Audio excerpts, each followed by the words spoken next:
তো আমরা এখন আছি নারায়ণগঞ্জে শেখ রাসেল পার্কে। আচ্ছা এই যে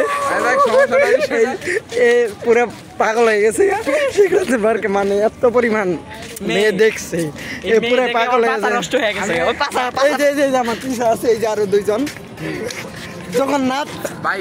আমি একটু আসি আপনাদের ভিডিওর মধ্যে। ওই যে দেখুন সামনে একটা ছেলে যাচ্ছে নীল শার্ট পরা, ওই মেয়ে দেখে দেখে পাগল হয়ে গেছে, পাছা বের করে ফেলেছে।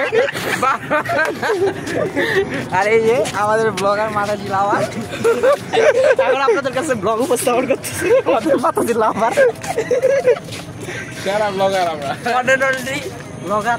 আর কিছু বলবো তোমরা? আর কিছু বলার আছে? নাহলে বাইরে ব্লগার আছেন, আপনি বলুন আপনার এই কি কয় অনুভূতি। আমি প্রথম শেখ রাসেল পার্কে আসলাম। এখানে আসার পর আমার অনুভূতি অনেকটা খারাপ ছিল। এখন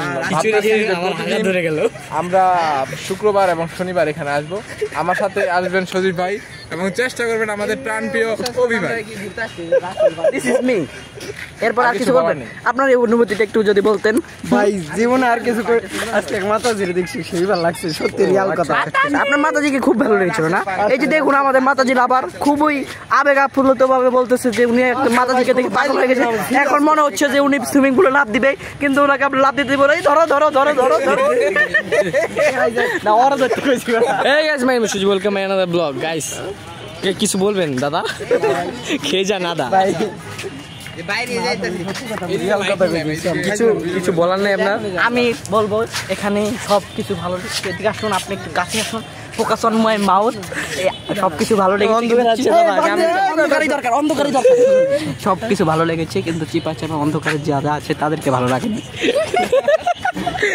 যাই হোক ওর কথা কেউ মনে নেবে না, এখানে আপনারা অনেক ফ্যাসিলিটি